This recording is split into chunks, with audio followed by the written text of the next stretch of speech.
To log into your MyMidstate account, head to our website at midstateequipment.com. Once on our website, click the top yellow button to log into your account.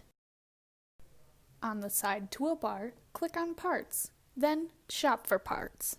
Locate the part number for the item you are looking to purchase. Today we'll be looking at the Ride-On 8R 410 pedal tractor. Type the part number in the search bar and click Search.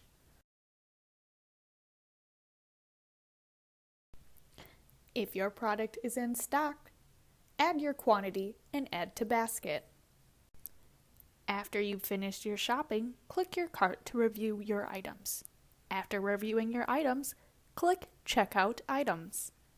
Fill out all required information and hit Submit.